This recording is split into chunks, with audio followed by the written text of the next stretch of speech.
We're over halfway through this season, and you know what the series really needs right about now? That would be an entire episode full of nonsense, empty filler where a bunch of spineless male characters lavish unearned praise on an extremely annoying, unlikable main female character. That's exactly what we need right about now. Never mind that the main story has barely progressed in any meaningful way, that's not needed. What we really need is for Jen to explain and talk about her feelings. She-Hulk is bad, episode 7. We open to see that Jen has continued a flirtatious relationship with the guy that she met at the wedding named Josh, and eventually they end up sleeping together. What can I say except... I think I just threw up in my mouth. Although the next morning it seems like he might be avoiding her now. In the office later that day, the secretary tells Jen that she's been nominated for Female Lawyer of the Year. I don't give a damn about that. Which is one of those absurd patronizing awards that only the truly pathetic would ever actually want to get, because here's a fun fact for you. If you have to remove over half of the entire group in order to consider yourself the best, chances are you're not the best. Congratulations, you're a failure. Splitting it up into different categories will work for things like sports because men have a physical advantage over women. But for something like acting or science, or in this case being a lawyer, there's no real disadvantage whether the lawyer is a man or a woman. And these morons that use this sort of award think they're being progressive and supportive of the womans, but the reality is that they're conceding that in a fair competition, the women wouldn't be good enough to beat the men. I am the strongest woman this state has ever seen! However, Jen doesn't seem to be listening much as she's preoccupied with her phone and checking for messages from Josh. The secretary asks if Jen is obsessing over the intelligentsia stuff, but Jen responds saying that she doesn't care about what men say about her online because they would be too scared to say it to her face. It's quite ironic that the writers would include this dialogue because both the actors and the show creators for the series have been absolutely obsessed with responding to and attacking anyone who criticizes this dumpster fire of a show. So as it turns out, you do actually care about what people say about you online. How pathetic. We then get several minutes of wasted episode time in the form of a montage where Jen is sitting by her phone and waiting for Josh to either call or text her. And I have to say, is it weird that watching Jen stare at her blank phone isn't actually the most boring thing in this series? Several days later, Jen gets a call from Blonsky's parole officer who says that the inhibitor for the abomination has been malfunctioning and they need to go and check on him to make sure that he's not doing anything bad. They arrive at Blonsky's house and find him still in his normal form, although they do confirm that the inhibitor was malfunctioning. Blonsky says that he got a jolt from an electric fence earlier, and that's the reason that probably caused the malfunction. The officer recalibrates the device and then goes on his way. But let's take a minute to talk about this inhibitor because it is easily one of the dumbest pieces of technology in the entire MCU. There have been power-restricting devices that were used in the comics and in other movies and stuff. However, usually these are in the form of a collar that the person is unable to remove. It's also being done in a controlled environment, usually a prison, so this means that the person wearing the inhibitor is not going to have access to any sort of tools that could be used to remove the device. However, the device being used here is essentially nothing more than a fancy ankle monitor. While it does seem to be made of mostly metal, there are some parts that are rather thin and quite vulnerable. It would be very easy for someone to use a power tool like an angle grinder to remove this, or even a set of bolt cutters would probably work. In Blonsky's case, it would be even easier because he wouldn't actually need to remove it first. He could simply use a power drill to poke a hole in it to damage it enough that it would turn off, and then he transforms into the abomination, which would shatter the remaining pieces of it. The point I'm trying to make here is that the inhibitor is completely and utterly worthless. It's like putting a sign on a bank window that says no guns allowed and expecting a bank robber to have a change of heart after he sees the sign. Likewise, Blonsky is only going to adhere to the rules and allow the inhibitor to continue working if he wants it to.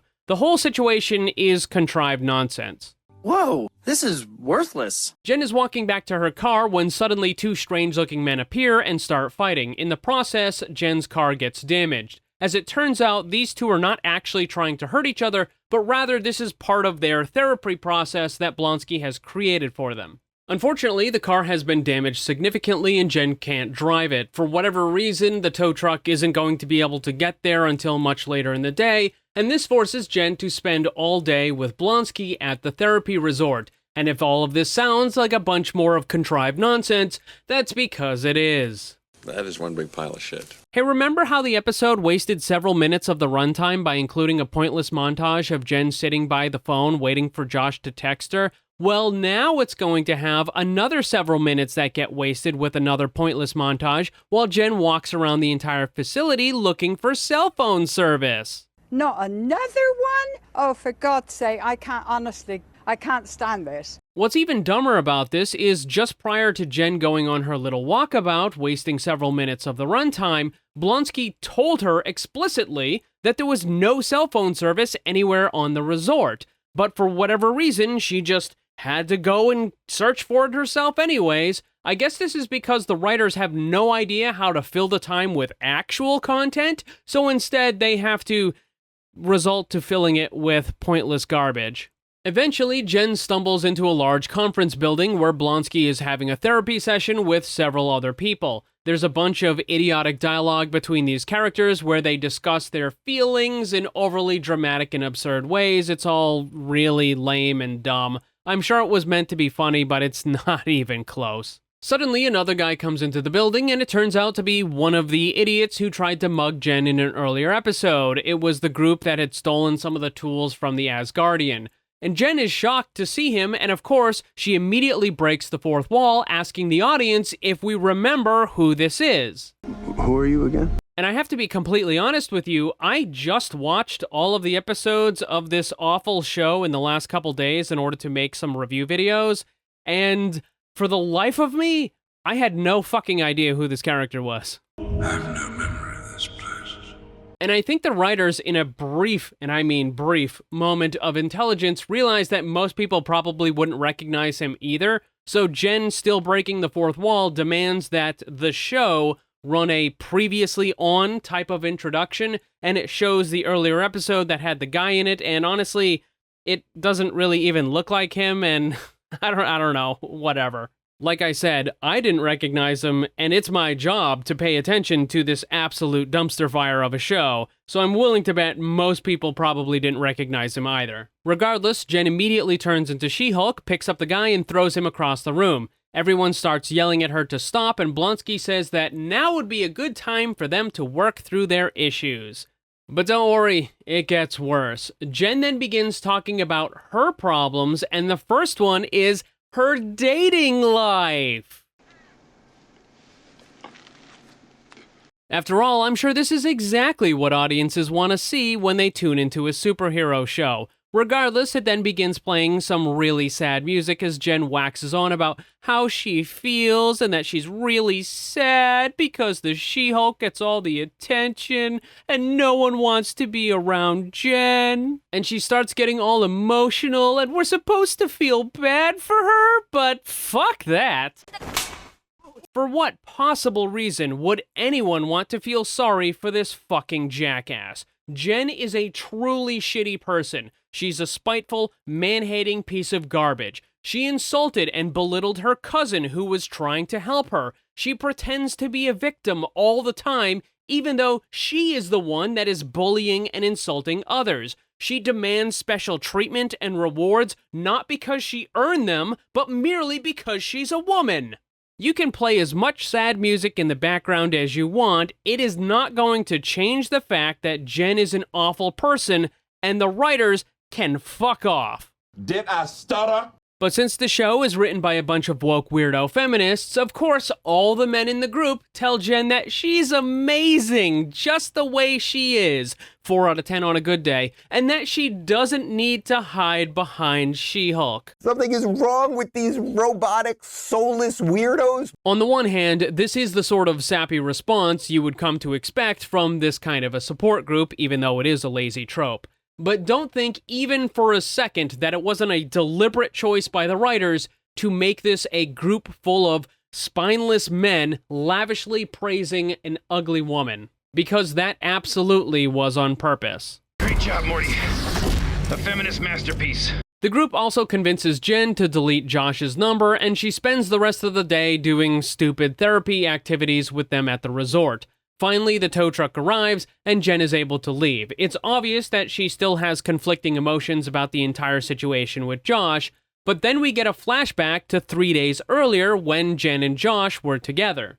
Now, I want you to fully understand the situation that's happening right now. This episode is 28 minutes long, and we are at the 27-minute mark, which means that the first 27 minutes of this episode was useless garbage filler that didn't advance the main story.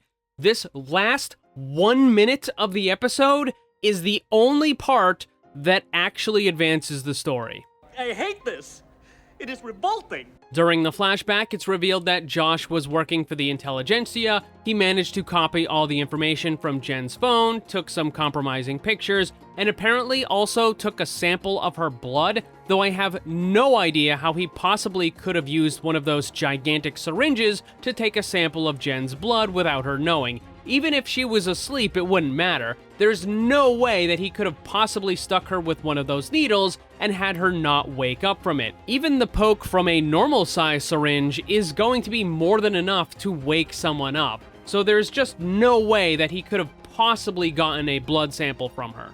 But after enduring 7 episodes of this slop, we're finally going to get the guest star cameo appearance by Daredevil in the next one.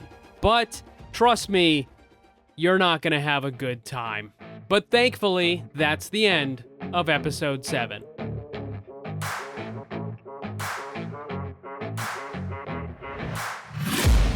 I'm taking shots at the enemy. I'm gonna make it to the top, leave a legacy.